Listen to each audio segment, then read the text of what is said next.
Hey guys, welcome back. So for this week, I took a look at two works by Immanuel Kant, What is Enlightenment, and parts of his Prolegomena to Any Future Metaphysics. They're both philosophical works that Kant wrote basically to try to help people rethink what it means to use human reasoning. In his book, What is Enlightenment, Kant says that enlightenment is basically growing up. So, learning to think for yourself instead of just depending on those in authority to tell you what to believe. He talks about freedom, responsibility, and the difference between thinking publicly as like a scholar versus privately in your job or position that you hold maybe in your own home or in your church. In Prolegomena, he switches to a deeper philosophical questions like what can humans actually know, and how is metaphysics even possible, questions like that. He introduces the idea that the mind actively shapes our experience through things like space, time, cause and effect. So both of these readings deal with philosophical questions about knowledge, moral questions about courage and maturity, and even religious questions about authority and belief and who to listen to. Kant is mainly dealing with three kinds of questions. Like I said, they're philosophical questions about how do we know things, moral questions about responsibility, and religious questions about freedom and thought. And there's even some political thrown in there as well.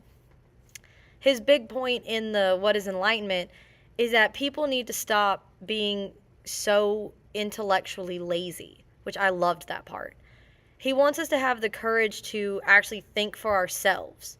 And he shows this by pointing out how easy it is to let others do our thinking for us. People's like pastors, rulers, experts, and even in today's society, social media people. And then in Prolegomena, his major claim is that real metaphysics is only possible if it's grounded in a knowledge that's universal and necessary, but not based on experience. He argues that the human mind isn't just a passive observer.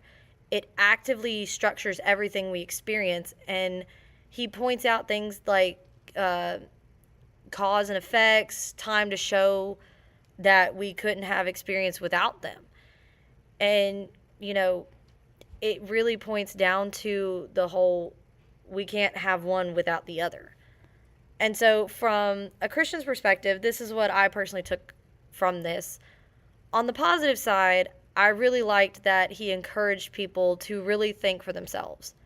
I mean, he's right that we typically take the easy route and just let other people tell us what to think, and we've become intellectually lazy. There's no original thoughts anymore.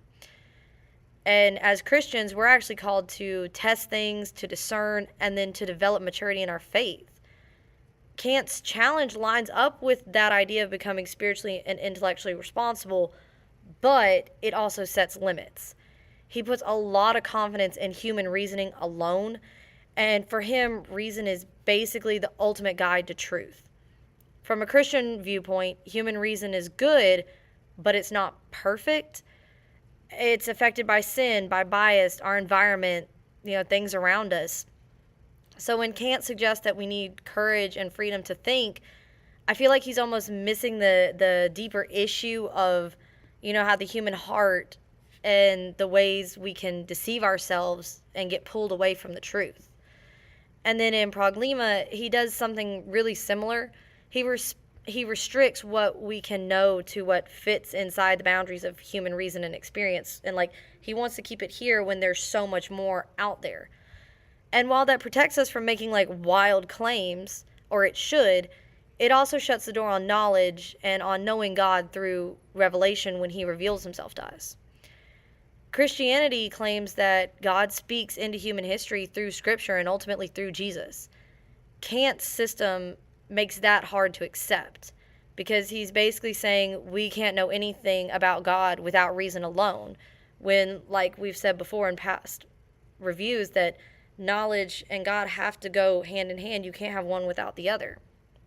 So I think his strengths are that he pushes us towards that courage and clarity and responsibility to think for ourselves, but his weakness is that he gives human reason more authority than it should have. And he doesn't leave much room for God to reveal himself in ways that go beyond what human reason can measure or control. So the two questions that I was left thinking with is, first, if Kant says we really can't know anything about God or the soul without using reasoning, then what do we do with the idea of revelation? Does his system have room for God to actually communicate with us, or does he kind of just shut that possibility down completely? And then question number two is, Kant says enlightenment is about thinking for yourself. But in today's world, we have misinformation everywhere, like social media, the noise of the world, news, everything like that. Is thinking for yourself enough? Or do we also need things like community, mentorship, and things like wisdom and humility to really discern truth? I'd love to hear your thoughts on this, so let me know.